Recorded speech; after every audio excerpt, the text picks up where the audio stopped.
إن الحمد لله نحمده ونستعينه ونستغفره ونعوذ بالله من شرور أنفسنا وسيئات أعمالنا من يهده الله فلا مضل له ومن يضلل فلا هادي له وأشهد أن لا إله إلا الله وحده لا شريك له وأشهد أن محمدا عبده ورسوله يا أيها الذين آمنوا اتقوا الله حق تقاته ولا تموتن إلا وأنتم مسلمون وبعد. Hadirin jamaah yang Allah muliakan, para jamaah Masjid Pusdai Bandung, Jawa Barat, juga para pendengar radio Tarbiyah Sunnah, kita kembali berjumpa melanjutkan kajian tentang neraka. Pertemuan yang lalu kita sudah membahas dahsyatnya azab di dalam neraka. Kita akan lanjut. Neraka itu bisa berbicara, bisa melihat, memiliki dua mata, memiliki dua telinga untuk mendengar, dan memiliki lisan untuk berbicara. Jangan diukur dengan akal. Masa api bisa begitu? Karena ini perkara gaib. Kita tidak melihat, tidak menyaksikan. Dan semoga tidak pernah melihat, tidak pernah menyaksikan, apalagi merasakan. Karena ini gaib,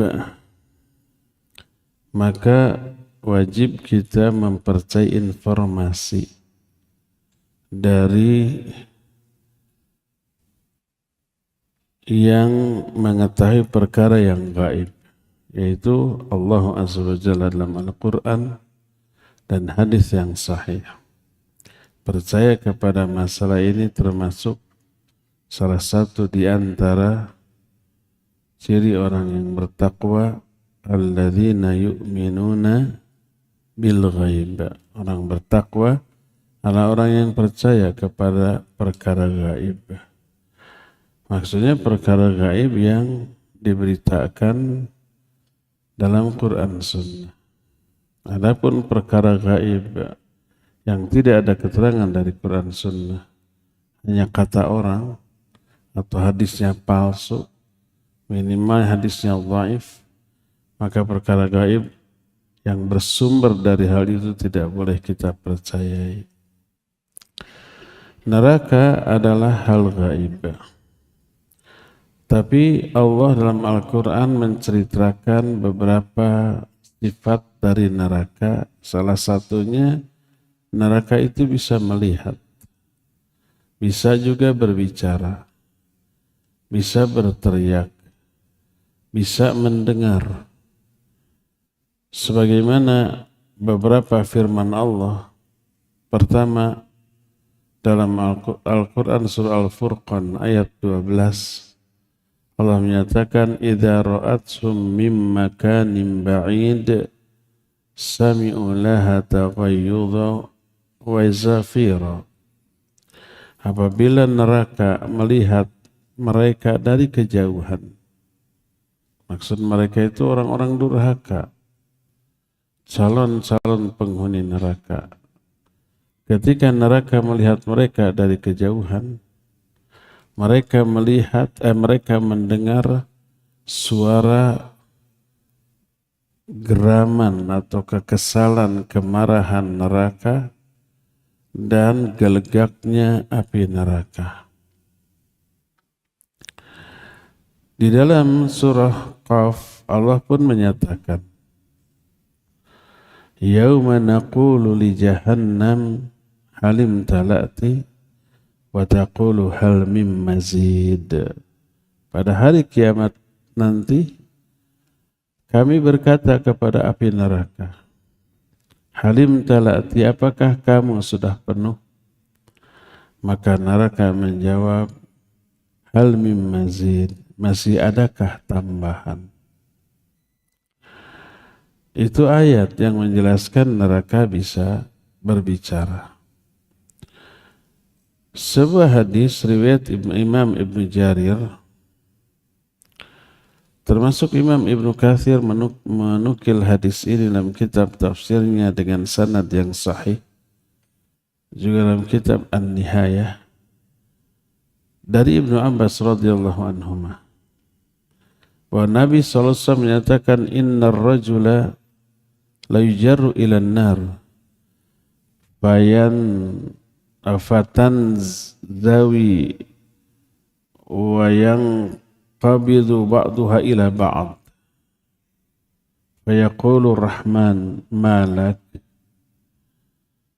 fataqulu innahu yastajiru minni fayaqulu arsilu 'abdi wa inna ar-rajula la yujaru ila an-nar fayaqulu ya rabbi ma kana hadha dhanni bik fayaqulu Allah ma kana dhannuka fayaqul antasi'ani rahmatuk fayaqulu arsilu 'abdi wa inna ar-rajula la yujaru ila an-nar fatashhaqu ilayhi an-nar shuhuqal baghlah ila al-ba'ir fatazfiru zufratan ukhra la tabqa ahadan illa akhafatsu.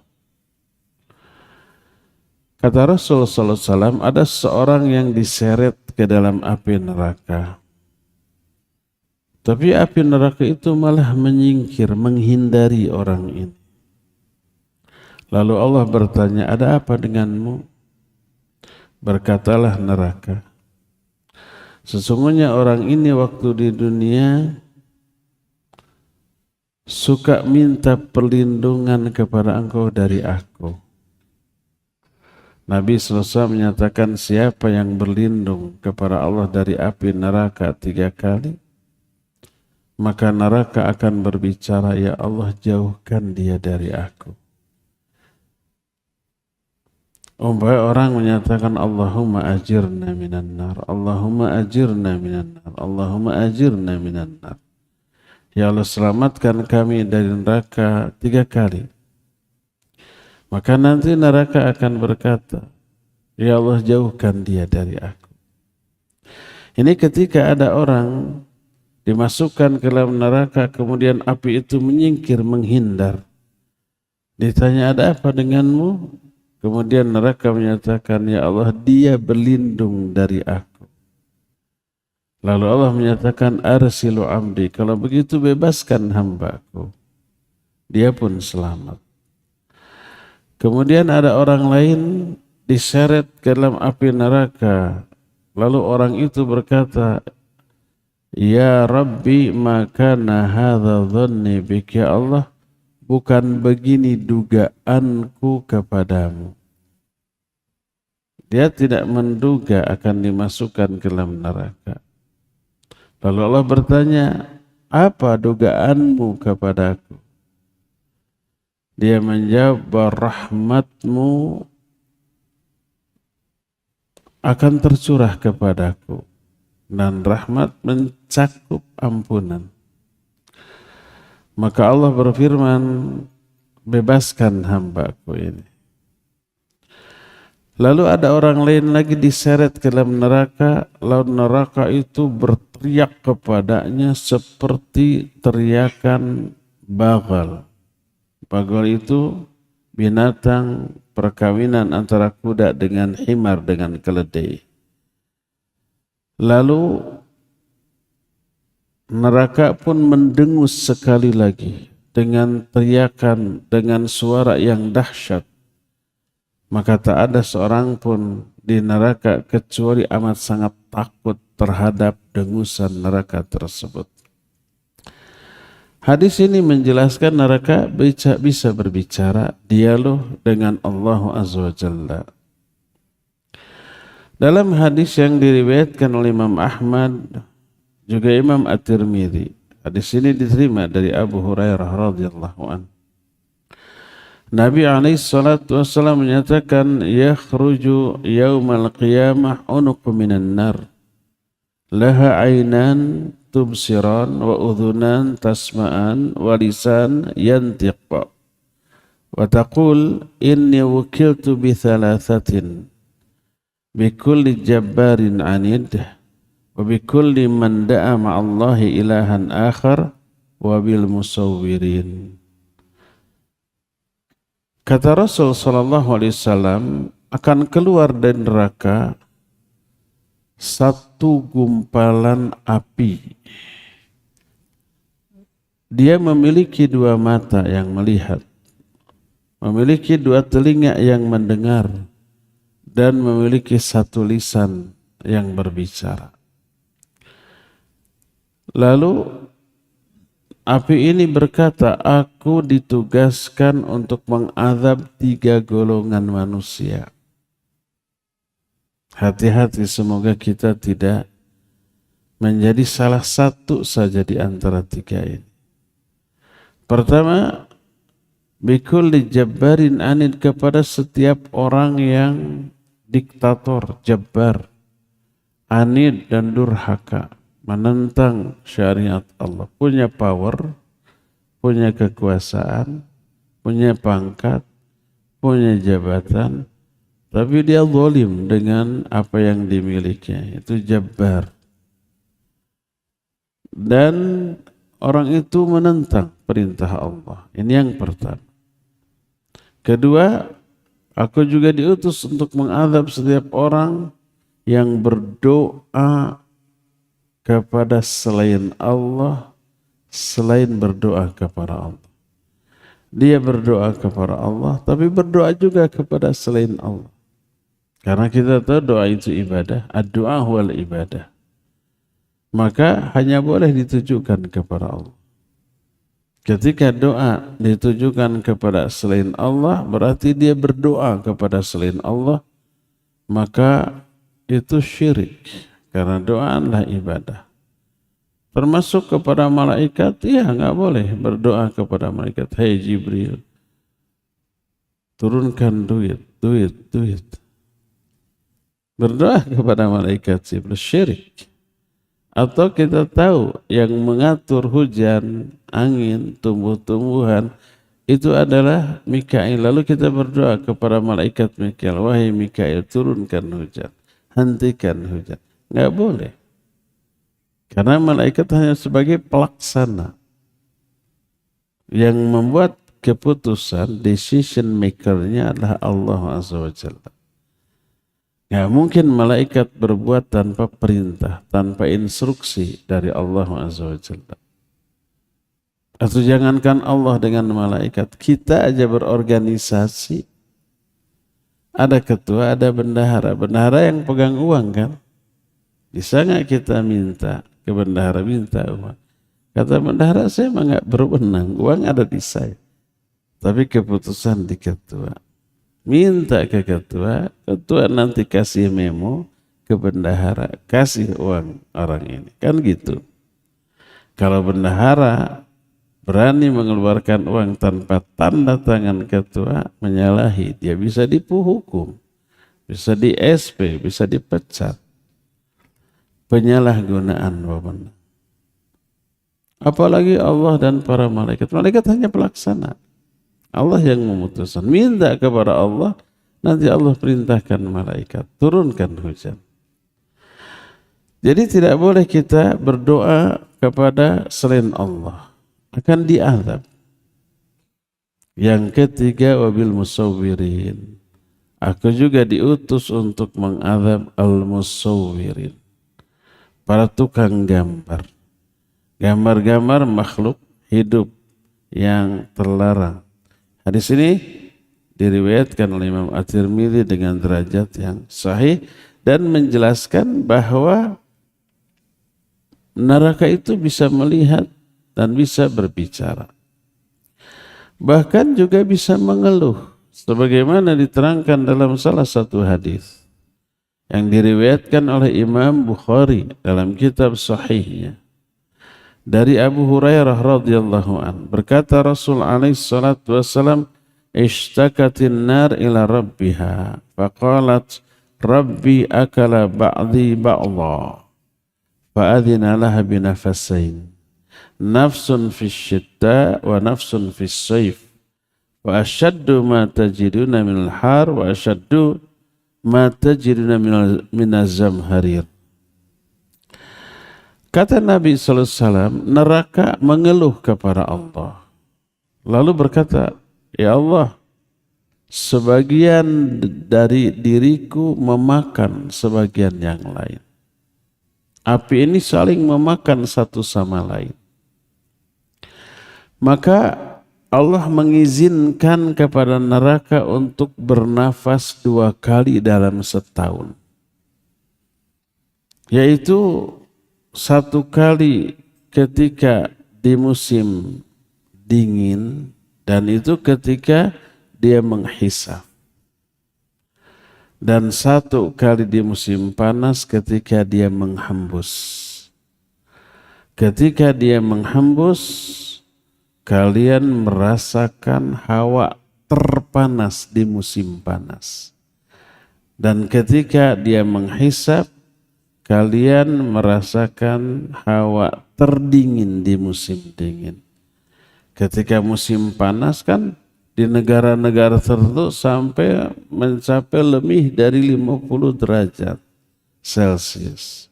Ketika musim dingin bisa 20 atau lebih derajat Celcius di bawah 0.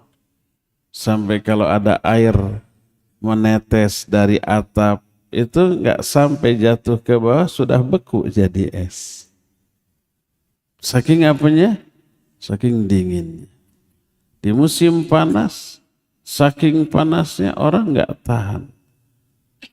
Oleh karena itulah maka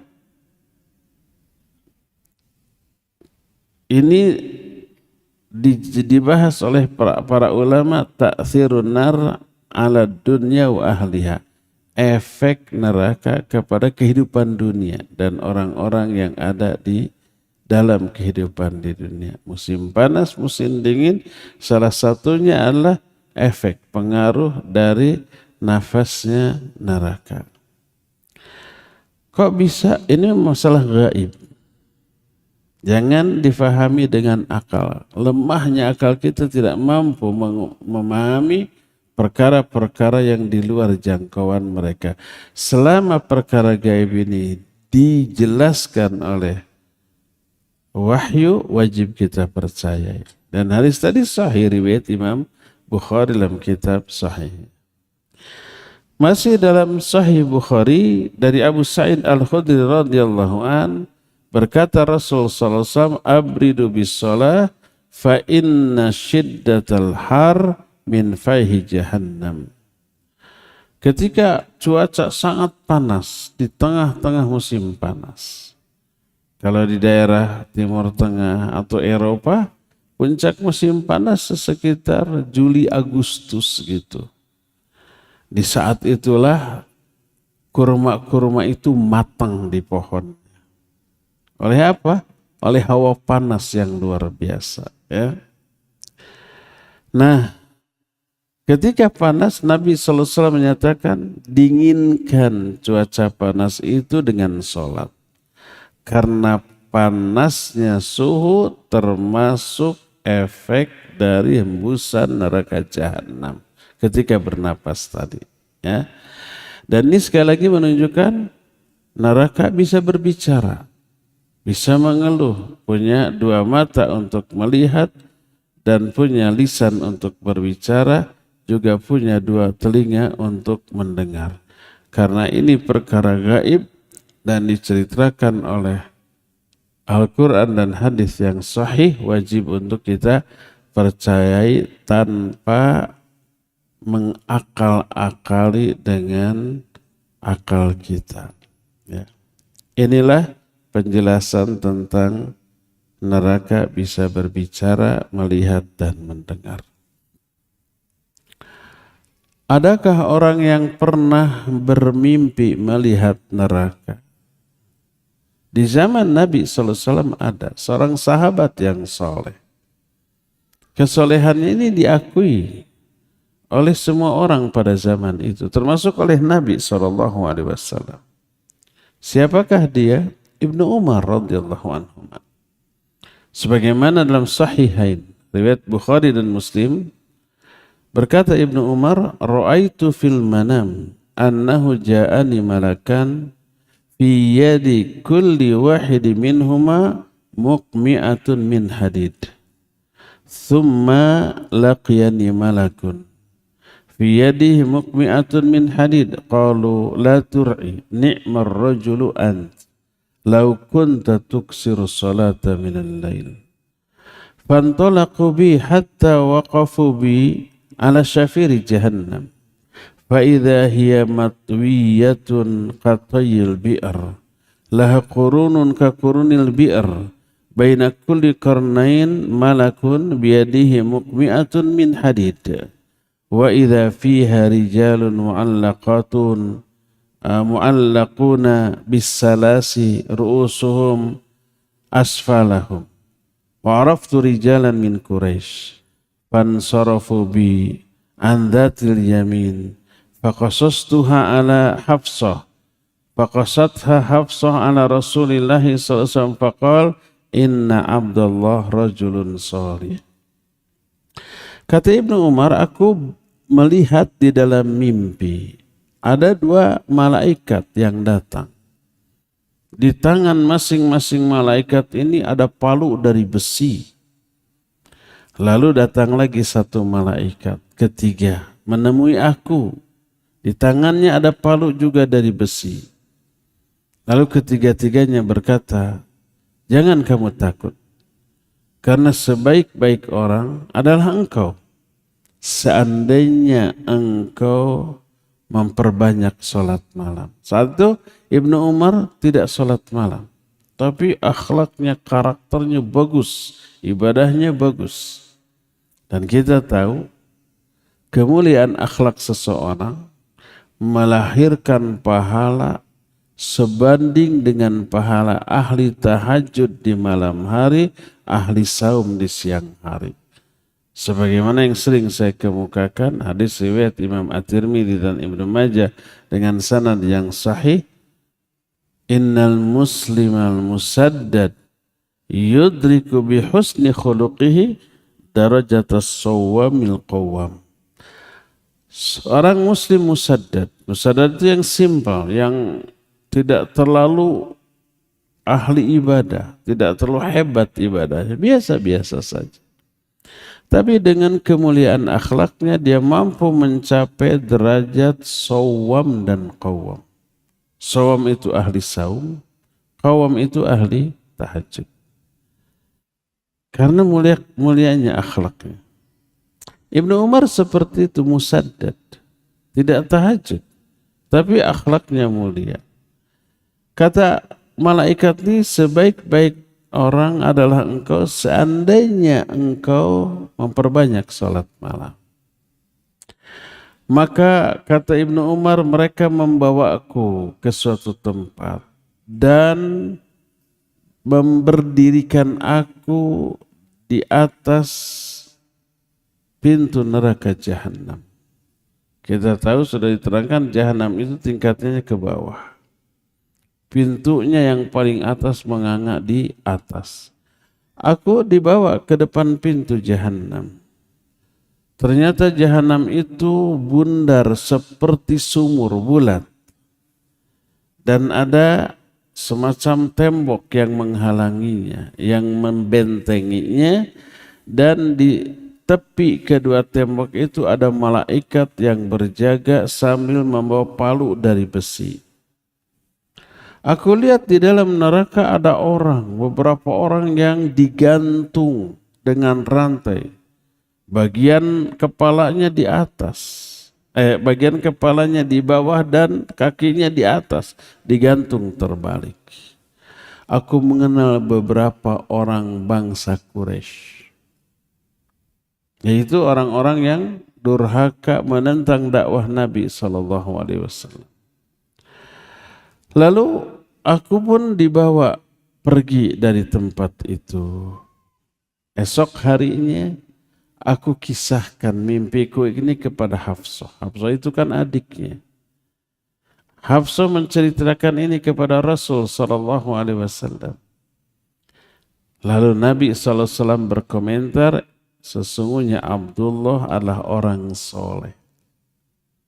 Sejak saat itu Abdullah bin Umar tidak pernah meninggalkan sholat malam, tidak pernah meninggalkan tahajud. Ya, ini mimpi yang diceritakan oleh seorang soleh Ibnu Umar dan oleh Nabi SAW dikomentari bahwa Ibnu Umar ini seorang yang soleh.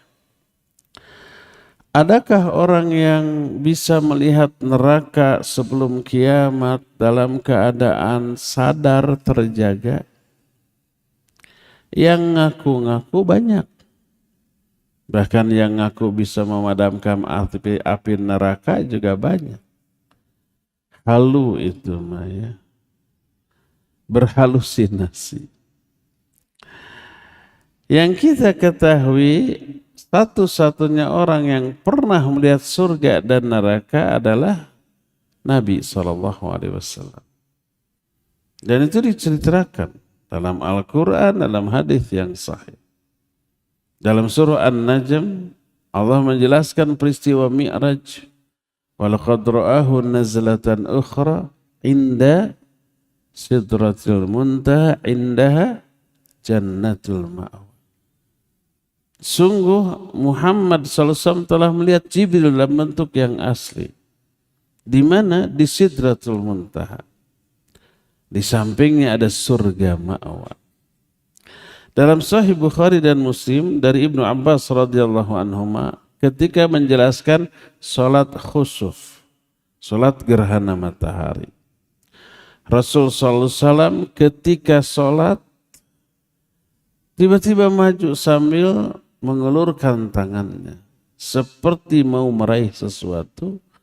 Tiba-tiba beliau mundur, terpontang-panting ke belakang seperti takut terhadap sesuatu.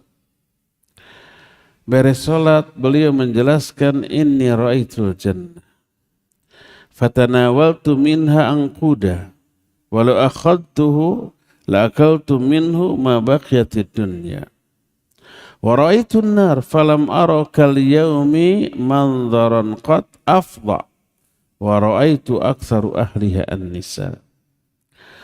Tadi aku melihat surga. Aku ulurkan tanganku untuk mengambil buah-buahan. Seandainya aku berhasil, lalu kalian memakannya, tak ada lagi nikmat dunia yang tersisa. Semua terkalahkan oleh nikmat buah surga ini. Itu ketika kalian melihat aku melangkah ke depan dan menjulurkan tanganku. Tiba-tiba aku melihat neraka, apinya menyambar. Aku tidak pernah melihat pemandangan yang jauh lebih mengerikan dibanding hari ini. Dan aku melihat kebanyakan penghuninya itu akhwat, para wanita. Dan itu ketika kalian melihat aku mundur ke belakang. Ini dalam Sahih Bukhari dan Sahih Muslim. Di hadis lain dalam Sahih Bukhari dari Asma radhiyallahu an, berkata Rasul alaihi salatu wasallam, qad udniyat minnil jannah hatta law ijtara'tu 'alaiha laji'tukum biqitafin min qitafiha wa duniyat minin nar hatta qultu ay rabbi wa ana ma'hum fa idza imra'atun takhdashuha hirra qultu ma sya'nu hadhihi qalu habisatha hatta matat ju'an la hiya at'amatha wa la arsalatha ta'kulu min khisasil ardh. Didekatkan kepadaku surga sehingga kalau aku mampu, aku berani, niscaya akan aku ambil buah-buahannya dan aku berikan kepada kalian. Tapi tidak bisa.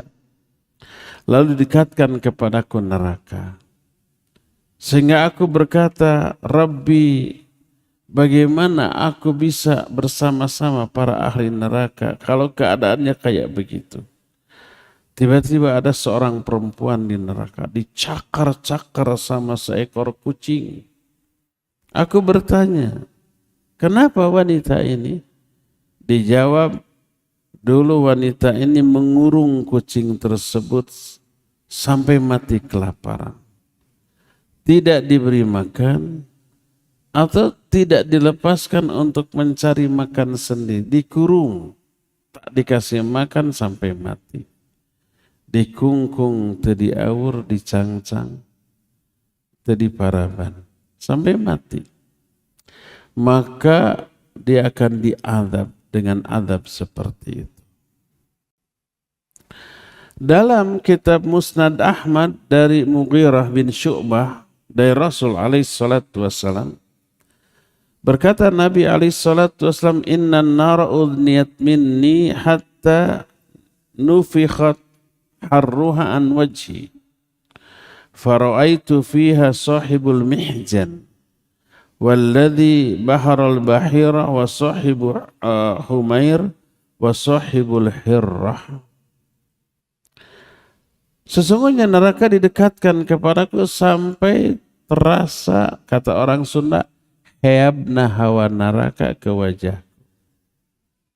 Hembusan panasnya neraka terasa. Aku melihat sahibul mihjan.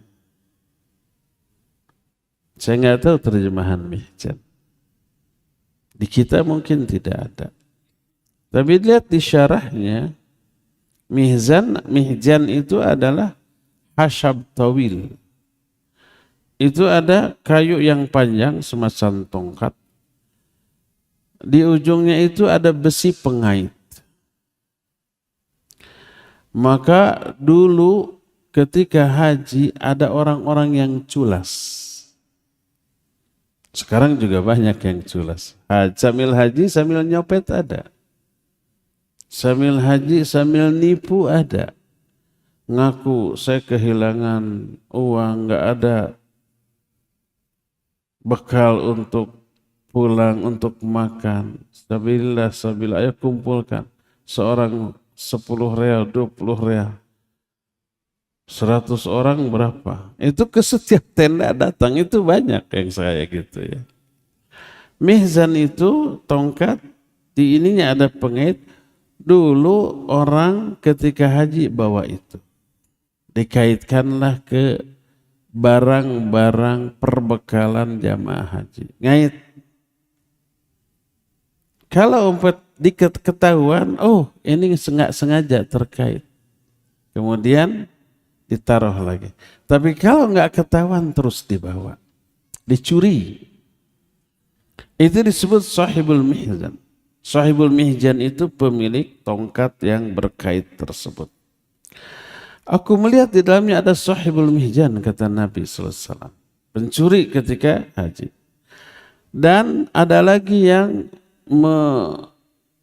berlayar di lautan. Dan aku lihat juga ada pemilik himar dan pemilik hirrah, kucing. Itu semuanya dilihat oleh Nabi SAW di dalam neraka karena dosa-dosa mereka. Pemilik kucing itu yang menyiksa kucing sampai mati. Pemilik keledai juga yang menyiksa binatang tunggangannya tersebut di luar batas pri kehewanan, karena itu hewan. Maka itu semuanya akan terkena azab karena kezaliman sekalipun kepada binatang. Dalam Sahih Muslim dari Jabir radhiyallahu an berkata Nabi sallallahu alaihi wasallam, innahu uridat alayal jannatu wan nar faqarabtu minil jannah hatta laqad tanawaltu minha qatafan qasartu yadi anhu wa uridtu alayya an-nar faja'altu ata'akhkhar rahbatan an tagshani wa ra'aitu imra'atan humairah sauda tawilah tu'adzabu fi hirratin laha rabatatha falam tut'imha wa lam tusqiha wa lam tad'uha ta'kulu min khisasil ard wa ra'aitu fiha Aba Thumamah Amr bin Malik yajurru qusbatan minan nar, aqusbahu minan nar. Kata Nabi SAW, sesungguhnya ditampakkan kepadaku surga dan neraka. Didekatkan surga kepadaku. Sehingga aku ingin memetik buah-buahan yang ada di dalamnya, tapi tanganku tidak bisa menjangkaunya. Jadi Nabi pun belum pernah merasakan buah-buahan surga. Gak bisa menjangkaunya. Lalu disodorkan kepadaku neraka. Aku mundur karena takut neraka itu menyambarku. Dan aku melihat seorang perempuan yang merah kehitam-hitaman, tinggi, dia sedang diazab karena kucingnya. Ketika di dunia kucingnya itu dikurung, tidak diberi makan, tidak diberi minum, tidak dilepaskan untuk mencari makanan sendiri, dia diazab di sana. Dan aku melihat Abu Thumamah Amr bin Malik, dia menyeret ususnya di dalam neraka. Abu Thumamah ini bukan Thumamah bin Uthal, bukan. Tapi orang yang pertama kali membuat patung yang kemudian diletakkan di Ka'bah yang kemudian disembah oleh orang-orang. Nah, jadi hanya Nabi SAW yang pernah melihat neraka. Adapun selain Nabi SAW tidak ada lagi yang bisa melihat neraka dalam keadaan sadar. Kecuali di alam mimpi barulah ada seperti yang teralami oleh Abdullah bin Umar radhiyallahu anhu tadi. Inilah beberapa sifat dari neraka. Sesuatu yang paling ditakuti oleh seluruh manusia adalah neraka ini bersifat abadi. Kekal di dalamnya. Kekal keberadaan. Tak pernah hancur dan binasa. Nanti ada pembicaraan Mu'tazilah mengingkari ini. Neraka dan surga tidak kekal, penghuninya juga tidak kekal. Kenapa mereka memahami itu? Dengan otak. Mereka bilang kalau surga, neraka dan penghuninya kekal, berarti sama dengan sifat Allah yang kekal. Kan gitu ya? Akhirnya ditolak. Kata mereka enggak, surga, neraka, penghuninya suatu saat hancur. Dan ini bertolak belakang dengan ayat khalidina fiha abada. Adapun ahlu sunnah menyatakan kekal. Apakah sama dengan sifat Allah? Tidak, tentu saja. Laisa kamitslihi syai'un. Sebagaimana nanti akan diterangkan hujjah-hujjahnya. Berkata Imam At-Tahawi dalam kitabnya Al-Aqidah At-Tahawiyah. Kata beliau, an-naru khalidatun la tafni wa la tabid. Neraka itu kekal, tidak akan pernah rusak ataupun binasa. Al-jannat wan nar makhluqatan la tafniyan wa la tabidan. Surga dan neraka dua makhluk Allah yang tidak akan pernah binasa, tidak akan pernah rusak. Bahkan Imam Ibn Hazm rahimahullah menyatakan seluruh umat sepakat dalam hal itu. Berkata Imam Asy-Syahrustani dalam kitab Al-Milal wan Nihal. Kata beliau, ittafaqat firaqul ummah kulluha ala alla fana'a lil jannah wala lina'imiha wala linnar wala li'adzabiha illa al-Jahm bin Safwan. Seluruh firqah umat ini sepakat bahwa tidak ada kebinasaan bagi surga atau bagi nikmat surga dan penghuninya, dan juga bagi neraka dan azabnya beserta penghuninya, kecuali satu yang mengingkari hal ini, namanya Jahm bin Safwan. Jahm bin Safwan inilah yang menggunakan otak, akal, mengutak-ngatik nas yang tidak masuk akal ditolak atau ditakwil. Pengikutnya disebut Jahmiyah. Di dalam kitab Maratibul Ijma dikatakan wa anna an-nar haqqun wa annaha daru adzabin la tafni wa la yafni ahluha bila nihayah. Neraka itu benar-benar ada dan itu negeri azab yang tidak akan pernah musnah. Tidak musnah juga penghuninya dan tak ada akhirnya. Nas-nas keterangan yang menunjukkan abadinya neraka sangat banyak. Nanti akan diterangkan ayat-ayat dan hadis-hadis yang menjelaskan tentang abadinya neraka. Dan inilah madhab Ahlus Sunnah wal Jamaah. Menyatakan neraka ini abadi dan penghuni di dalamnya juga abadi. Tidak akan bisa keluar dari neraka kecuali usatul muwahhidin. Usatul muwahhidin artinya orang-orang Islam ahli maksiat. Dia muslim tapi dosa-dosanya besar. Lebih besar daripada pahala dan kebaikan. Dia dimasukkan dulu ke dalam neraka. Tapi tidak akan abadi. Sampai dosanya lunas oleh siksanya. Baru mereka dikeluarkan dari api neraka, dimasukkan ke dalam surga.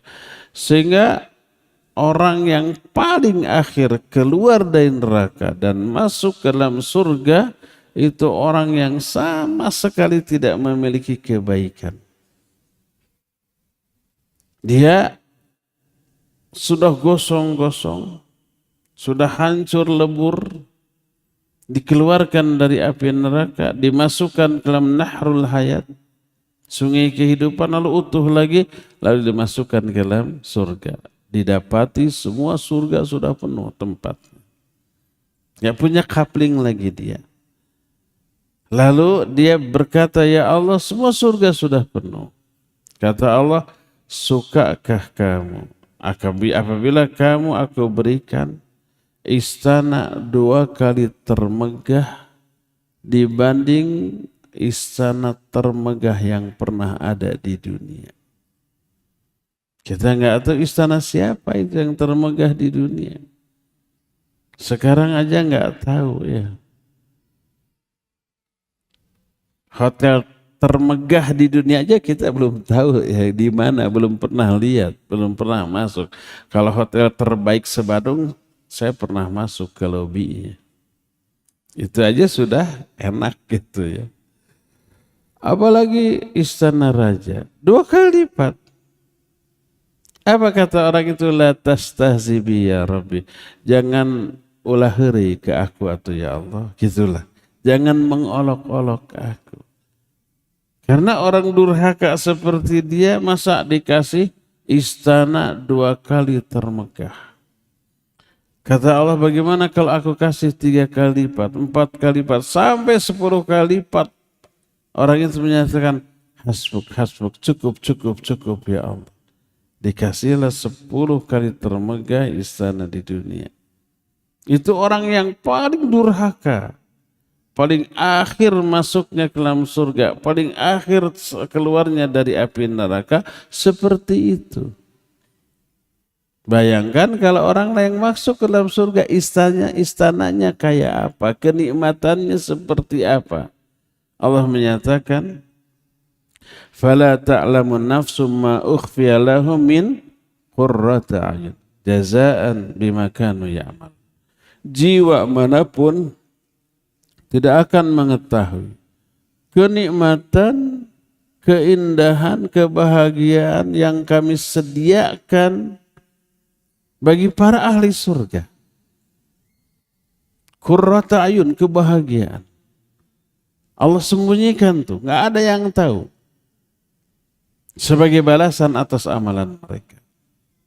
Ketika menerangkan ayat ini, Nabi SAW mengutip firman Allah dalam salah satu hadis qudsi. Allah menyatakan, a'dadtu li ibadiyas sholihin ma la ainun ra'at wa la udhunun samiat wa la khatar ala qalbil bashar.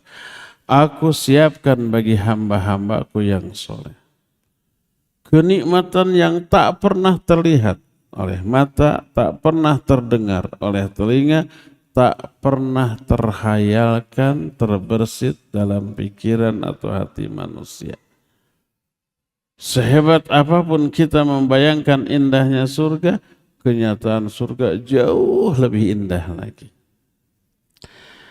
Jadi seluruh penghuni surga, penghuni neraka abadi, tak ada yang bisa keluar dari neraka kecuali usatul muwahhidin, sehingga yang tersisa di neraka hanyalah orang-orang yang bukan Islam. Jadi seluruh orang Islam sedurhaka apapun pasti masuk surga. Cuma kalau durhaka ya ke neraka dulu. Sampai habis dosanya, lunas oleh siksanya, baru diangkat dan dimasukkan ke dalam surga. Sehingga tak ada yang tersisa di neraka kecuali orang-orang kafir, orang-orang musyrik. Maka merekalah yang abadi di dalam neraka. Nah, adapun selain Ahlus Sunnah, ada orang-orang yang menganggap neraka itu tidak kekal. Seperti tadi Jahmiyah. Disebutkan Al-Jahmiyatu al-qailuna bifana'in nar wa fana'il jannati aidan. Jahmiyah adalah orang-orang yang berkeyakinan surga neraka itu fana. Maka Imam Ahmad di dalam kitabnya, bab terakhir kitab yang berjudul Ar-Radu al-Zanadiqah, bantahan kepada orang-orang zindiq, orang-orang yang sesat. Beliau menyatakan wa madhabul Jahmiyah bi anna an-nar wal jannah tafniyan. Wa radda alaihim dzakiran an-nusus ad-dalah ala adami fana'ihima. Jahmiyah madhab mereka menyatakan surga dan neraka itu fana. Lalu oleh Imam Ahmad dibantah. Dan menyebut nas-nas Al-Quran dan hadis yang menjelaskan surga dan neraka itu tidak fana. Nanti akan kita terangkan ayat dan hadis bahwa surga dan neraka itu tidak fana. Adapun Khawarij dan Mu'tazilah. Khawarij adalah orang-orang yang berpendirian, berkeyakinan. Orang muslim yang berdosa besar itu kafir di dunianya.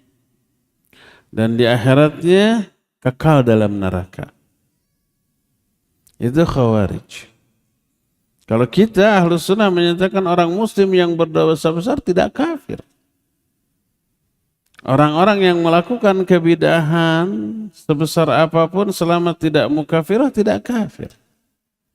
Dan tidak akan kekal di dalam neraka.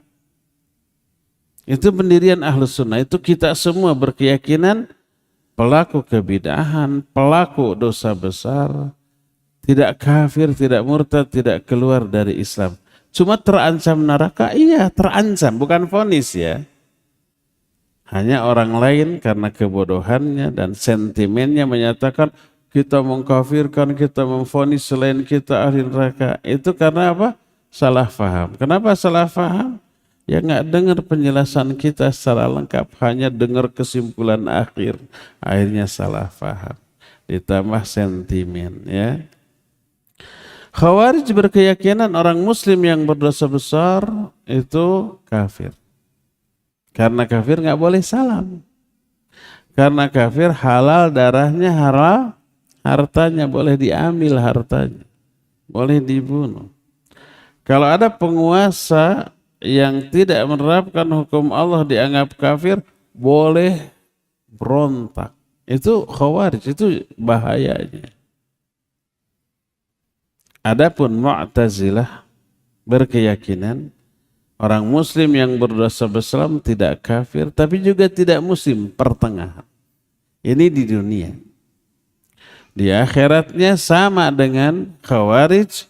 Mu'tazilah berkeyakinan muslim yang berdosa besar kekal dalam neraka. Sama seperti Khawarij. Adapun Ahlus Sunnah, kita semua menyatakan orang Muslim yang berdosa besar, dia masih Muslim. Tidak kafir, tapi Muslim yang berdosa besar. Kalau mati dalam keadaan demikian, di akhiratnya terserah Allah. Mungkin Allah mengampuninya dan tidak dimasukkan ke dalam neraka. Mungkin masuk ke surga karena banyak faktor penghapus dosa. Karena syafaat, karena kebaikan-kebaikan yang dilakukannya, karena musibah yang hebat yang pernah dialaminya, atau hal-hal lain yang menghapus dosa-dosa. Atau kalau tidak terhapus seluruhnya, dia dimasukkan ke dalam neraka, tapi tidak abadi, tidak selamanya. Tapi sesuai dengan kadar dan banyaknya dosa yang tersisa, setelah lunas oleh azabnya baru diangkat. Ahlus Sunnah menyatakan tak ada seorang pun Muslim yang kekal dalam neraka. Kalau Mu'tazilah menyatakan pelaku dosa besar kekal dalam neraka, apalagi Khawarij. Nah, bagaimana pandangan surga dan neraka? Khawarij dan Mu'tazilah berpandangan bahwa neraka kekal juga para penghuninya walaupun dia ahli tauhid. Orang Islam tidak berbuat syirik, tapi berbuat dosa besar. Ketika hidupnya dia umpamanya nipu, mencuri, merampok, berjudi, terlibat pinjol, terlibat judol, terlibat, kalau ojol nggak apa-apa. Yang haram judol dan pinjol. Judi, mabuk, zina, macam-macam. Dia melakukan itu. Nah, orang yang berdosa besar dari kalangan kaum muslimin, kata Mu'tazilah, juga kata Khawarij, kekal di dalam neraka. Karena kekal, maka surga neraka juga kekal. Penghuninya juga kekal. Itu Mu'tazilah dan Khawarij. Sama dengan Ahlus Sunnah tentang kekalnya surga dan neraka. Cuma bedanya mereka memasukkan orang muslim yang berdosa besar ke dalam golongan orang yang kekal dalam neraka. Ini yang berbeda. Dan pandangan mereka itu bertolak belakang dengan hadis-hadis yang sahih. Imam Muslim dalam kitab sahihnya memberikan judul bab ketika membahas hadis-hadis tentang syafaat, tentang dikeluarkannya ahli neraka, penghuni neraka dari neraka dan dimasukkan ke dalam surga. Lalu ada satu hadis dan beliau memberikan judul ketika membahas hadis-hadis ini, bab man akhara min ummati Rasul sallallahu alladzi akhiru man kharaja minan nar min ummati Muhammad sallallahu. Orang yang paling akhir keluarnya dari api neraka di kalangan umat Muhammad sallallahu. Yang paling akhir dikeluarkan. Akhirnya artinya tidak kekal di dalam neraka selama-lamanya, ya. Inilah beda pandangan antara Ahlus Sunnah, Khawarij dan juga Mu'tazilah dalam hal kekekalan ahli neraka. Nah, yang lebih penting untuk kita ketahui adalah siapa para ahli neraka dan kenapa mereka masuk ke dalam neraka. Ini lebih penting untuk kita ketahui. Yang tadi semua penting. Mengenal neraka penting agar kita takut.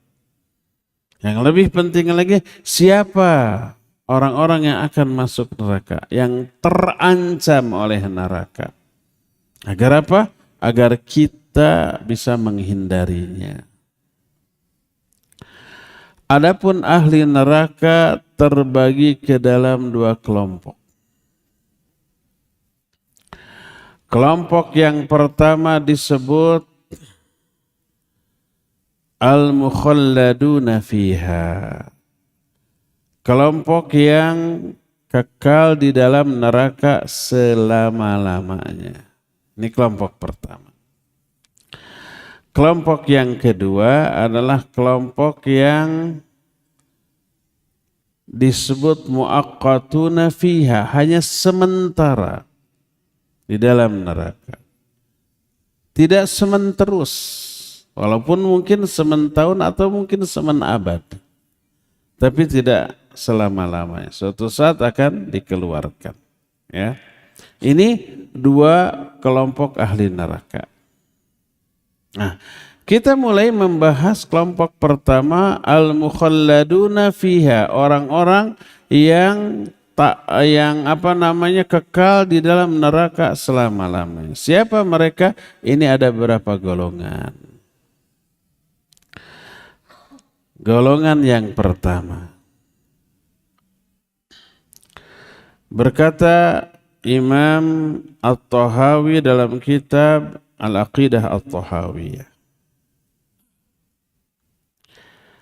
Lalu perkataan Imam At-Tahawi ini disyarah oleh Imam Ibnu Abil Izzi. Syarahnya dan perkataannya kita bahas bulan depan. Sekarang sudah habis, waktu sudah mau habis. Dan penjelasan ini panjang, gak cukup waktu beberapa menit. Kita tunda saja di pertemuan yang akan datang. Untuk sekarang cukup sampai di sini dulu. Dan kita masih punya sisa waktu 7 menit untuk bertanya jawab. Wa sallallahu ala nabiyina Muhammadin wa ala alihi wa ashabihi. Izin bertanya Ustaz, di rumah kami ada berapa kucing liar yang jorok dan terus beranak pinak. Kadang saking keselnya ana sering usir, bahkan pukul kucing-kucing tersebut. Ada keinginan untuk membuang atau menyimpan kucing-kucing itu di pasar atau di tempat-tempat yang ada jaminan makanan untuk mereka. Apakah termasuk zalim apa yang telah dan akan ana lakukan terhadap kucing tersebut? Kalau memukulnya ya zalim. Walaupun ada alasan umpah jorok. Memang kucing namanya juga nggak paham. Dinasihati kalau kau BAB jangan di sini ya. Di sana lagi, di sana lagi. Apalagi kucing jantan. Masuk ke rumah kita, ceret, langsung apa? Kencing. Sebab mereka menandai itu daerah kekuasaan dia. Gak boleh ada kucing jantan lain ke sana. Nalurinya begitu, gak salah dia.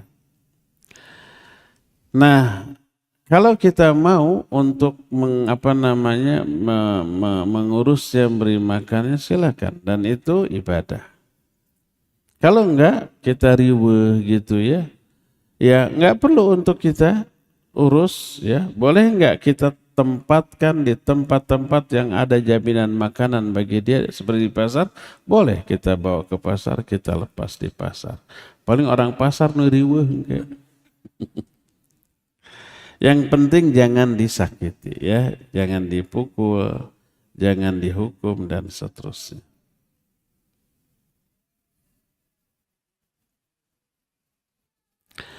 Apakah disebut durhaka kepada orang tua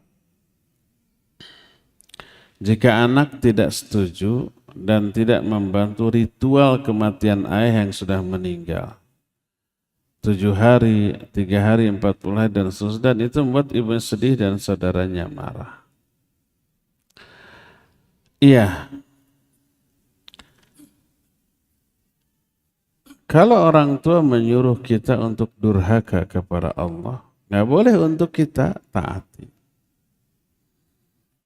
Dan tidak mentaati orang tua bukan kedurhakaan kepada orang tua dalam hal keburukan. Allah berfirman, wa in jahadaka ala an tusyrika bi ma laysa laka bi ilmun fala tuti'huma wa sahibuhuma fid dunya ma'rufa. Kalau kedua orang tuamu memaksa untuk menyekutukan aku dengan sesuatu yang kamu enggak tahu ilmunya, jangan kamu taati keduanya, tapi perlakukan keduanya dengan baik di dunia. Nggak boleh mentaati orang tua kalau menyuruh keburukan. baik syirik ataupun yang lain. Ayat ini melarang mentaati orang tua yang menyuruh syirik. Bagaimana kalau perintahnya bukan syirik tapi maksiat, dosa? Sama, ini hanya satu contoh kasus yang pernah terjadi di zaman itu. Jadi di zaman itu ada seorang sahabat disuruh oleh ibunya untuk berbuat syirik, tidak mau. Kemudian turunlah ayat ini. Tapi kaidah menyatakan al-ibrah bi umumil lafzi la bi khususis sabab. Penetapan hukum dilihat dari keumuman lafaz bukan khususnya sebab. Walaupun sebab ini khusus untuk syirik, tapi ini berlaku untuk umum semua penyimpangan, kedurhakaan walaupun selain syirik. Orang tua menyuruh anaknya untuk mencuri, untuk menipu, untuk melakukan perbuatan yang dilarang, maka tidak boleh. Maka itu bukan durhaka kepada orang tua, ya, dan tidak dosa, malah berpahala. Nah, termasuk kalau orang tua menyuruh melakukan sebuah ritual yang bukan dari agama Islam, dari agama lain, lalu diklaim sebagai bagian dari agama Islam, mengadopsi ajaran agama lain. Nabi tidak melakukannya, maka tidak boleh untuk diikuti. Rasul SAW menyatakan la ta'ata li makhluqin fi maksiatil khaliq. Tidak boleh taat kepada makhluk dalam bermaksiat kepada sang khaliq, ya. Anak itu tidak disebut sebagai anak durhaka, tapi anak yang taat, ya. Ini mungkin akhwat. Mengapa penghuni neraka kebanyakan wanita? Padahal setiap pengajian lebih banyak wanita daripada laki-laki. Nabi SAW menjawab ketika ditanya ini. Kenapa ya Rasulullah? Beliau menyatakan bikufrihinna, karena kekufuran mereka. Ayakfurna billah, apakah mereka kufur kepada Allah? Bukan. Yakfurnal ashir, kufur kepada suami. Seandainya engkau sebagai suaminya berbuat baik terus-menerus kepada istrimu, suatu saat istrimu melihat satu kesalahan dalam dirimu, si istri mengatakan, ma ra'aitu fika khairan qat, aku tidak pernah melihat kebaikan walaupun sedikit dari dirimu. Terhapus seluruh pahala kebaikan wanita itu walaupun pahalanya sebanyak buih di lautan. Habis tuh, makanya hati-hati akhwat kepada suami, ya. Datang seorang wanita kepada Rasul SAW menemui istrinya Aisyah. Oleh Nabi ditanya, alaki bu'lun, apakah kamu punya suami? Dijawab ya. Kaifa anti lahu, bagaimana sikapmu kepada suamimu? Dia bilang, selalu saya taati dalam hal apapun kecuali dalam hal yang tidak mampu saya lakukan. Apa kata beliau? Undhuri kaifa anti lahu fa innahu jannatuki wa naruk. Perhatikan bagaimana sikapmu kepada suamimu, karena suamimu adalah surgamu atau nerakamu. Jadi walaupun istri ahli ibadah, tapi durhaka kepada suami, neraka itu bagiannya, ya. Makanya ketika para ulama ahli tafsir mendefinisikan wanita qanitah, wanita sholihah dalam Al-Quran surah An-Nisa 34, ya. Fas-sholihatu qanitatun hafizatun lil ghaib bima hafizallah. Wanita yang sholih adalah wanita yang qanitat. Apa wanita qanitat? Berkata Imam Ibnu Katsir, al-qanitat al-muti'atu lillah wa li rasulihi wa li zawjiha. Wanita qanitat itu wanita yang taat kepada Allah, kepada Rasul, dan kepada suaminya. Makanya ketika ditanya bagaimana wanita solihah yang terbaik? Kata Nabi SAW, khairun nisa imra'atun idza nadharta ilaiha sarratska wa idza amartaha ata'atska wa idza ghibta anha hafidhatska fi malika wa maliha fi hafidhatska fi malika wa iffatiha. Dalam riwayatnya hafidhatska fi malika wa nafsiha. Sebaik-baik wanita adalah wanita istri yang apabila engkau sebagai suaminya memandangnya, dia menyenangkan engkau. Menyenangkan dari dua sisi. Pertama, penampilan fisiknya selalu cantik di hadapan suami, selalu berdandan, selalu wangi, selalu fresh, selalu seger. Kedua, dari aspek ekspresi, walaupun cantiknya kayak Miss Universe, tapi kalau kata saya Miss Universe tidak cantiknya. Walaupun cantiknya kayak Putri Indonesia, tapi kalau cemberut terus, manyun terus, dilihatnya enak nggak? Enggak, tetap kayak malampir. Jadi menyenangkan itu ya penampilannya, ya ekspresinya, senyum, ramah, menyenangkan. Itu wanita yang soleh. Maka Imam Ibnu Katsir ketika menafsirkan fal mar'atun nasiz, wanita yang durhaka adalah yang ghadibatun ala zawjiha mumba'ithun fi wajhiha. Wanita yang durhaka adalah yang marah kepada suami, yang cemberut kepada suami. Lihat tafsir Ibnu Katsir ketika menafsirkan An-Nisa 34 tadi, ya. Jadi wanita yang sebaik-baik wanita adalah wanita yang engkau sebagai suami memandangnya menyenangkan engkau. Bila diperintahkan taat, dan bila engkau tak ada di hadapannya, dia menjaga hartamu dan menjaga kehormatan dirinya, ya. Jadi itulah penyebab wanita kebanyakan masuk neraka karena durhaka kepada suami. Hati-hati akhwat.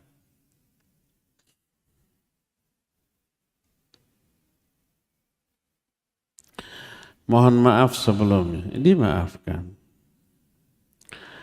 Apa amalan dan doa yang harus saya lakukan atau saya baca untuk meluluhkan hati anak yang keras? Turunan itu katanya. Teng manuk teng, anak merak bagi teng-teng. Anak merak kekunjungan gitu.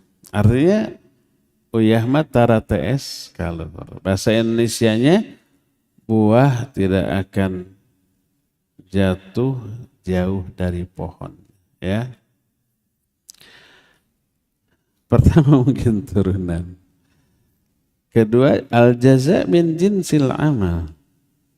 Balasan akan diberikan sesuai dengan jenis perbuatan. Mungkin orang tuanya dulu keras hatinya sehingga menjengkelkan orang tua, nurun tuh ke anaknya, dibalas oleh Allah. Makanya ikhwan, hati-hati yang sekarang masih menjadi status anak. Mumpung orang tua masih ada. Taati orang tua, senangkan orang tua, bersikap lemah lembut santun ke orang tua, agar anak kita juga nanti oleh Allah diluluhkan hatinya menjadi anak yang santun, taat, patuh ke orang tua. Tapi kalau sekarang kalian sebagai anak-anak keras sikapnya ke orang tua, durhaka, tidak taat, nanti anak-anak antum juga begitu loh. Al-jaza min jinsil amal, ya. Nah sekarang sudah kadung, dulu mungkin kita waktu anak-anak ngejengkelin orang tua. Sekarang dibalas, anak-anak harus kita lakukan, didik anak-anak, ya. Nah justru itu mendidiknya keras, susah. Tetap saja berupaya, ya. Dengan kelemah lembutan, menasihati, mengingatkan. Ada doa khusus? Ada, ya. Dalam Al-Quran ada, dalam hadis yang sahih ada. Di antara ayat Al-Quran ini doa-doa para nabi untuk anak-anaknya.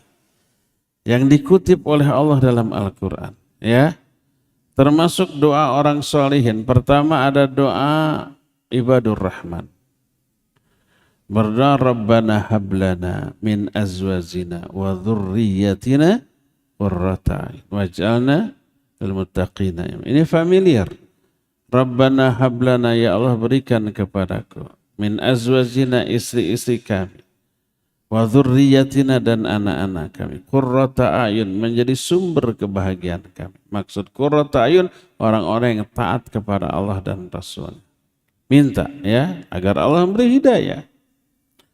Baca Rabbi auzi'ni an ashkura ni'mataka allati an'amta alayya wa ala walidayya wa an a'mala shalihan tarda wa aslih li fi dhurriyyati. Wa aslih li fi dhurriyyati, solehkan anak-anakku. Inni tubtu ilaik wa inni minal muslimin. Rabbi habli minas sholihin, ya Allah berikan kepada kami anak-anak yang soleh. Rabbi habli min ladunka dzurriyyatan thayyibah innaka sami'ud du'a. Ya Allah berikan kepada kami anak-anak turunan yang baik-baik. Dzurriyyatan thayyibah. Rabbi ij'alni muqimas shalah wa min dzurriyyati, ya Allah jadikan aku sebagai orang yang menegakkan salat dan juga anak-anak turunanku. Itu doa-doa dalam Al-Quran yang dibaca oleh para nabi, dan doa mereka makbul sehingga anak-anak mereka itu menjadi anak-anak yang soleh-solehah, bahkan ada anaknya yang juga menjadi nabi. Seperti Nabi Daud punya anak nabi. Siapa? Nabi Sulaiman. Yakub punya anak jadi nabi. Siapa? Yusuf ya. Nabi Zakaria punya anak. Siapa anaknya? Yahya. Itu semuanya doa-doa mereka itu ya, agar anak-anaknya disolehkan. Itu dari Al-Quran.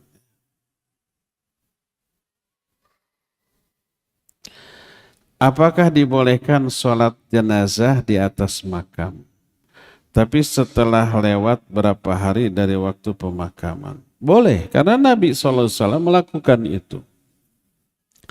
Ketika ada seorang wanita tukang nyapu di masjid meninggal malam hari, oleh para sahabat dikuburkan, Nabi tidak diberitahu. Besoknya Nabi minta ditunjukkan di mana kuburannya. Di sono. Lalu beliau datang dan sholat di atas kuburan. Sholat apa? Sholat jenazah. Dibolehkan? Boleh, karena tidak ada ruku dan tidak ada sujud.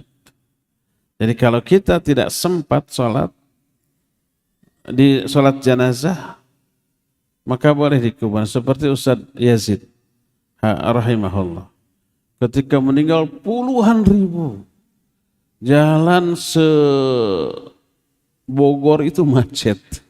Seluruh hotel se-Bogor full di malam itu oleh orang-orang dari luar kota.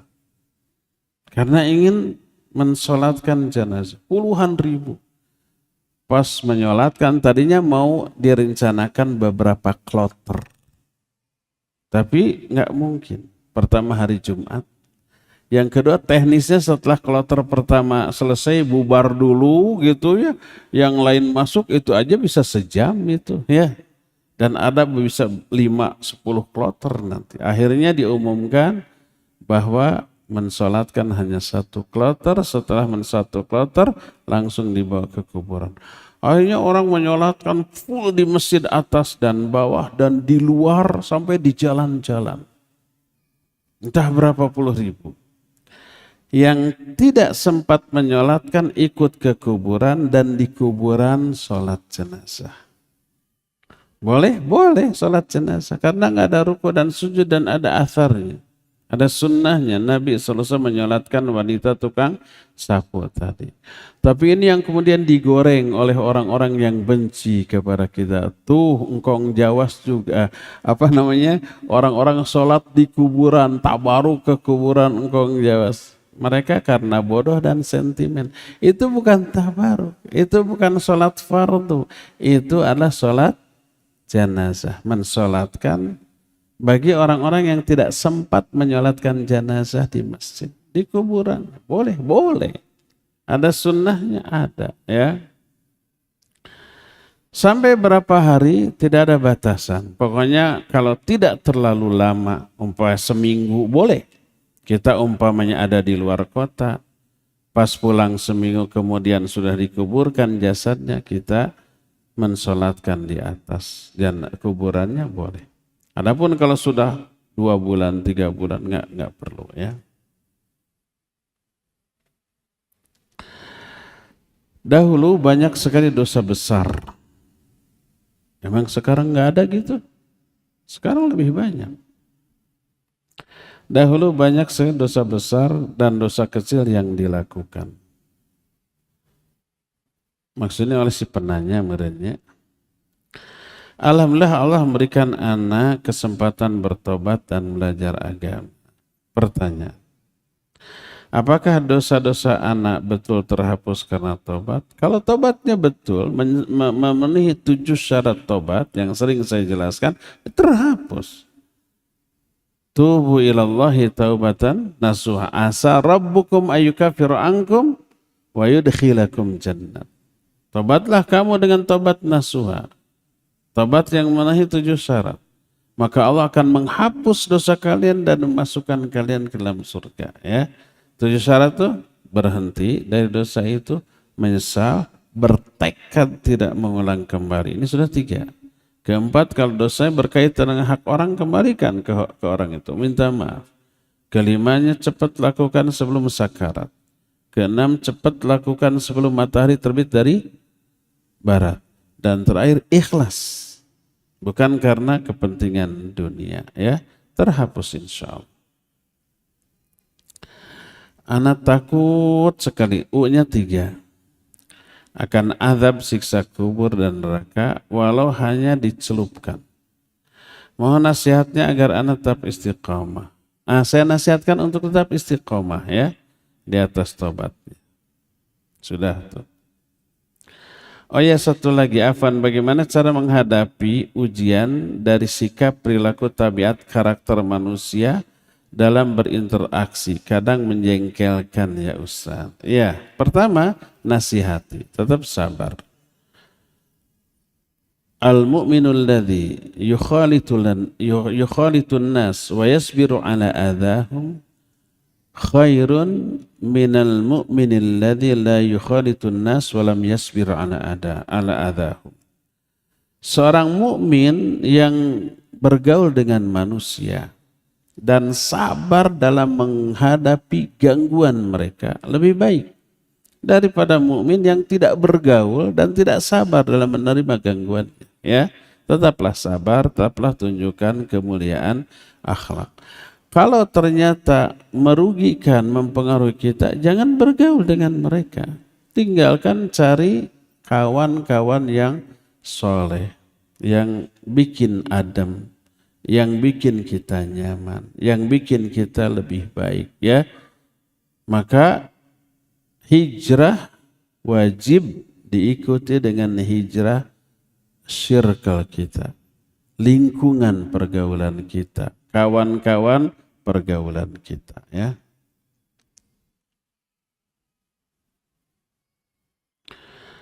Sekarang Ana sedang dilema.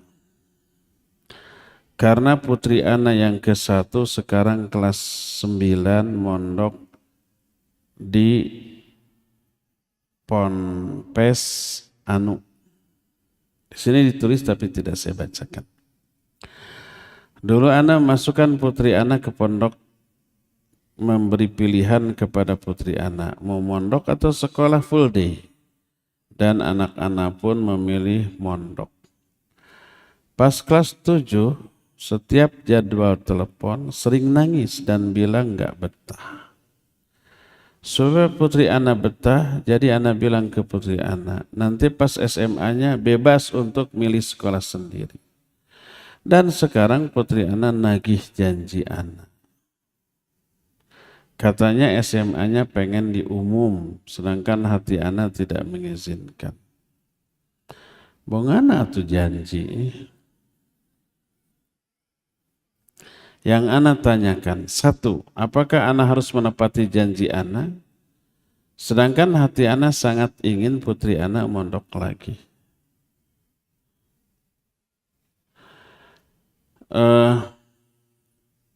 Coba korek. Apa alasan ingin sekolah umum? Kalau asalnya 1, 2, 3, 4, pilih pondok pesantren yang ada 1, 2, 3, 4. Apa 1, 2, 3, 4? Ya apa saja. Kalau di umum umpamanya belajarnya begini, kelebihannya ini. Di pondok pesantren semua kelebihan itu ada. Pondok yang ini nih gitu. Atau kalau enggak minimal full day. Yang lebih banyak agamanya daripada umumnya. Atau minimal seimbang sebanding, atau minimalnya lebih terjaga pergaulan dan akidahnya. Cari alternatif. Di umum mah bagus. Ada pondok pesantren yang bagus. Lingkungannya bagus, tempatnya bagus, fasilitasnya lengkap. Ada. Tinggal tunjukkan survei gitu ya. Coba seperti itu kan dulu, jangan langsung disekolahkan ke umum. Karena di umum ada ikhtilat, ada macam-macam ya. Putri ana memilih 2 sekolah umum di Bandung dan putri ana bilang kalau tidak keterima di 2 sekolah tersebut ujung-ujungnya mau mondok di Anu. Jangan di Anu yang disebutkan di sini, jangan. Nanti bisa menyimpang, bisa benci ke kita ya. Yang ana mau tanyakan, kata Ustaz sekolah tersebut tidak nyunah. Alasannya apa? Bilang ini tidak nyunah. Ya karena tidak nyunah, benci ke kita. Tidak sejalan dengan kita. Kenal orang-orang, kenal. Pernah menasihati, bukan pernah, puluhan kali ke sana. Dulu saya pernah ngisi ngajar di sana, nggak berubah, ya udah ditinggal ya. Karena pola pikirnya susah untuk dirubah. Selama tokohnya tetap ada. Kecuali kalau tokohnya ini sudah tidak ada, baru mungkin bawahannya bisa berubah. Ini enggak bisa.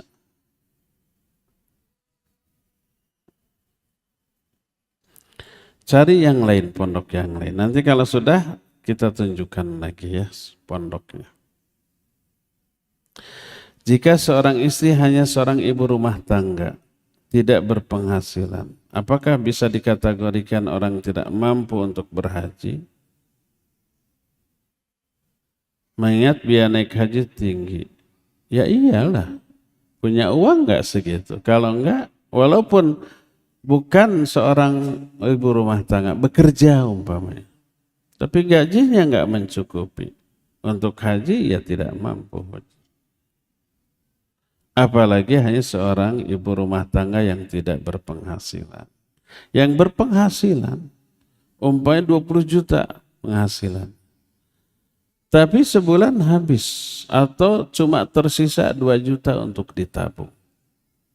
Mampu enggak? Enggak mampu. Ditabung 2 juta sebulan. Setahun 24 juta ya. Itu untuk sekolah anak lagi. Habis lagi. Padahal 20 juta besar. Apalagi yang tidak berpenghasilan, maka tidak mampu haji. Tidak wajib haji.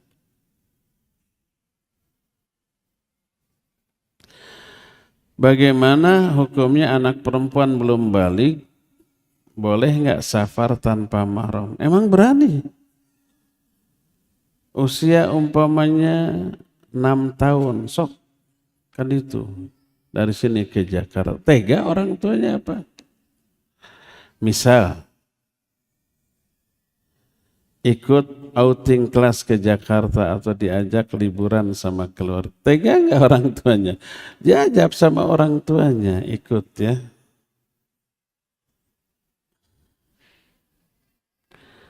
Seorang kerabat pernah curhat ke saya.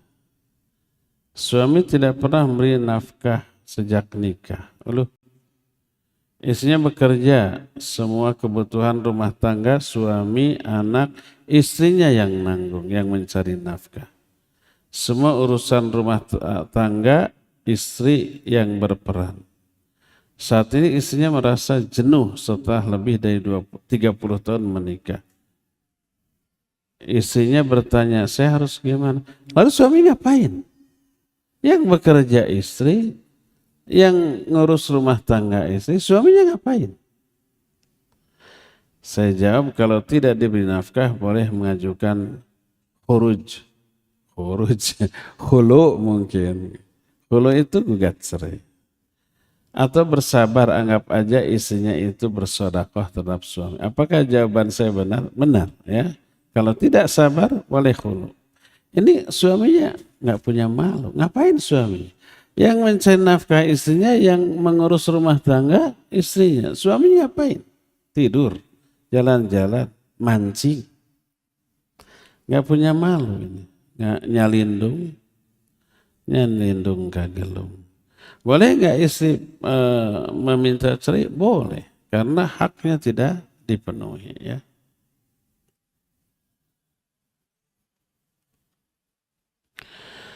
Jika saya diberikan kemudahan mendapatkan pekerjaan, mulai dari wawancara yang mudah hingga ditawar kontrak kerja dengan cepat. Tapi ternyata saya berakhir tidak mengambil pekerjaan itu karena keraguan diri saya. Apakah saya bisa melakukan pekerjaan tersebut? Apakah artinya saya menolak rezeki dari Allah dan artinya saya meragukan Allah? Apa yang saya harus lakukan untuk mohon ampun? Jadi melamar, diwawancara, mudah diterima, setelah diterima menolak gitu. Ngapain apply? Ngapain ngelamar? Saya sudah diberikan pekerjaan. Saya diberi kemudahan mendapatkan pekerjaan. Mulai wawancara. Berarti apply dulu dia kan? Melamar dulu. Ngasih CV, makanya sampai wawancara. Kalau memang nggak akan diterima, ngapain ngelamar? Kalau pekerjaannya tidak haram dan kita mampu, terima saja sudah. Itu kemudahan yang Allah berikan. Gak semua orang bisa begitu, ya. Orang-orang sampai nyogok-nyogok untuk kerja. Ini diberi kemudahan. Maka terima saja selama itu halal dan kita mampu, ya.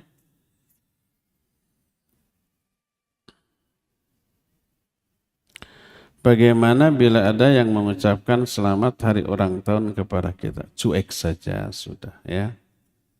Ya perlu ditanggapi. Kalau bertanya kenapa kamu diam gak balas? Baru kita jelaskan afwan. Itu tradisi bukan tradisi Islam gitu. Jadi tidak perlu untuk mengucapkan itu. Saya pernah mengalami ya, saya kan punya grup SMA, SMP ada tuh. Pas saya ulang tahun banyak yang mengucapkan. Saya tidak merespon, tidak terima kasih, enggak. Diam saja. Ada yang japri, baca grup enggak. Tuh banyak yang mengucapkan kok diam. Bisa disebut tidak berakhlak. Nah baru kita jelaskan. Kalau susah menjawabnya, menyusun kalimatnya, kopas saja, cari YouTube yang membahas ulang tahun, kirim. Itu juga saya kirim potongan penggalan saya tentang ulang tahun. Ada kan videonya? Nah, dikirim ke orang tersebut saja japri. Apa akibatnya? Orang itu mengirim lagi ke grup. Ini jawabannya. Kan ada penjelasan saya tentang ulang tahun, bahayanya ulang tahun. Ulang tahun bukan hanya budaya, itu ritual. Kenapa harus kue bolu, kenapa harus putih, kenapa harus lilin, kenapa harus dalam keadaan gelap, kenapa harus merem dulu gitu. Sebelum niup tuh memohon permintaan gitu kan. Itu semua ritual itu ya. Bukan sekedar budaya kebiasaan, ritual agama lain. Tanpa disadari. Coba lihat lagi nanti. Coba di Google, tanya ke Mbah Google. filosofi ulang tahun. Kenapa harus lilin? Kenapa harus kue bolu? Dan bentuknya harus bulat? Kenapa harus merem sebelum meminta? Dan kenapa harus minta? Dan kenapa harus meniup lilin itu ditiup? Itu semua ritual agama orang lain, ya, bukan sekedar kebiasaan atau budaya. Ustad, ana berpoligami. Ini teh naon ngabibita naon? Karena istri ana yang pertama tidak mengetahui, artinya ana menikahi istri kedua hanya nikah agama, tidak ke KUA. Apakah ana dosa dan zalim terhadap istri ana yang kedua? Gimana pandangannya secara syariat? Pernikahan itu sah selama terpenuhi rukun dan syarat. Ada walinya wali si wanita ini, istri keduanya. Ada 2 saksi, ada mahar, ada ijab kabul, sah. Zalim nggak ke istri kedua? Zalim. Kenapa? Karena nanti nggak ada surat nikah. Dipastikan nggak ada surat nikah. Kalau mau surat nikah ada 2 kemungkinan. Kemungkinan pertama melalui prosedur yang berlaku, sidang, ada izin pertama. Tapi ini kan tidak ada ya. Istri yang pertamanya belum tahu. Dipastikan tidak melalui prosedur. Kemungkinan kedua punya surat nikah, ada data yang dipalsukan. Tetap ke KUA, tapi statusnya bujang atau duda. Baru KUA mau menikahkan tuh. Statusnya bujang atau duda. Istri pertamanya tidak diakui, padahal masih punya. Dan sebenarnya kalau duda harus ada keterangan duda cerai atau mati, ada suratnya. Ini tidak ada, pokoknya di skip. Jadi ada data yang dimanipulasi. Dan surat nikah itu legal selama tidak tersangkut kasus hukum. Bisa dipakai untuk bikin akte kelahiran anak, kartu keluarga, paspor bisa. Tapi pas ada kasus hukum, kemudian masuk ke pengadilan, baru terbukti ini palsu. Ini ada manipulasi, gitu ya. Tapi selama tidak ada kasus hukum, aman.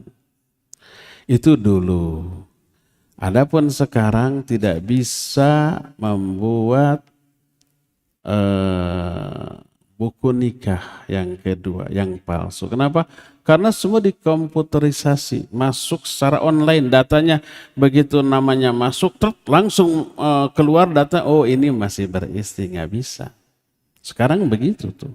Beberapa tahun lalu sebelum COVID masih bisa bikin surat nikah palsu, asli tapi palsu. Sekarang nggak bisa. Kawan-kawan saya di Departemen Agama banyak tuh yang sudah di puncak pun. Jadi pas saya minta keterangan, sekarang nggak bisa Kang. Begitu namanya masuk langsung datanya itu muncul. Nggak bisa. Dulu mah bisa. Sekarang nggak bisa. Nah kalau nggak ada surat nikah nanti beranak. Anaknya nggak punya akte. Terus sekolah diminta akte, nggak bisa. Ya. Terus nanti kalau bikin paspor mau haji, mau umroh, nggak bisa karena nggak punya akte. Salah satu syarat bikin paspor ada akte kelahiran. Dan seterusnya ya, zalim nggak? Zalim karena hak istri dan anaknya tidak terpenuhi. Qadarullah suami mati. Hartanya menjadi warisan bagi kedua istrinya. Tapi karena istri kedua nggak punya surat nikah, dia nggak memiliki kekuatan hukum. Kalau istri pertamanya solihah, oh ini kamu istri madu saya. Kalau gitu bagi 2, bagus.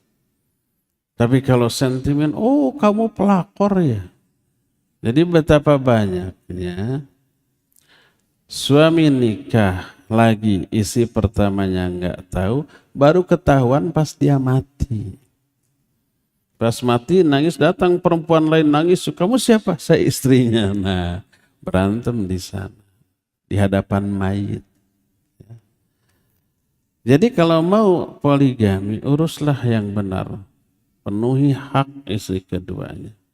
Tapi istri kedua saya solihah, Ustadz, nggak menuntut itu, ya boleh saja, terserah. Tapi kasihan nanti anak, kalau punya anak nggak punya akte, ya susah. Ingin enak tapi tidak mau berjuang, ya. Berjuanglah untuk apa? Untuk dapat izin dari istri yang pertama. Sampai kapan tanggung jawab orang tua kepada anak angkat? Anak angkat. Adopsi gitu. Sampai dia dewasa. Tapi anak angkat itu tidak memiliki hak yang sama dengan anak biasa, ya. Anak angkat bukan mahram bagi istri kita. Kalau anak angkat itu laki-laki, dia bukan mahram bagi istri kita. Kalau anak itu perempuan, bukan mahram bagi kita. Bukan mahram bagi anak-anak kita. Itu kesulitannya begitu nanti, ya. Tidak berhak menjadi wali. Kalau dia perempuan, kita bapak angkatnya nggak berhak jadi wali. Dan bukan mahram. Anak angkat boleh dinikah. Akan banyak ribet lah, ya. Boleh nggak anak angkat mendapatkan zakat? Ya kalau dia fakir miskin boleh saja. Dalam waktu 1 jam, dalam waktu jam hari yang sama, saya dapat undangan, kajian, dan pernikahan. Mana yang saya utamakan? Kalau waktunya bersamaan, menghadiri undangan walimah hukumnya wajib. Selama tidak ada unsur penyimpangan di sana. Ya. Tapi bisa diantisipasi, datang sekedar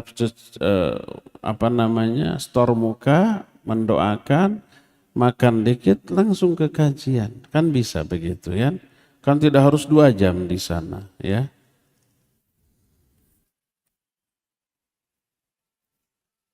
Masya Allah, waktunya habis. Sebentar lagi waktu zuhur, cukup sampai di sini. Subhanakallahum bihamdik, asyhadu an la ilaha illa anta, astaghfiruka wa atubu ilaik, walhamdulillahi rabbil alamin. Wassalamualaikum warahmatullahi wabarakatuh. Waalaikumsalam. Subscribe channel Marhaban TV. Ikuti akun sosial media Marhaban TV, siaran Telegram, grup WhatsApp. Yuk berdakwah bersama kami, dukung operasional dakwah dan sosial kami, raih pahala jariah yang terus mengalir sampai hari kiamat. Jazakumullahu khairan.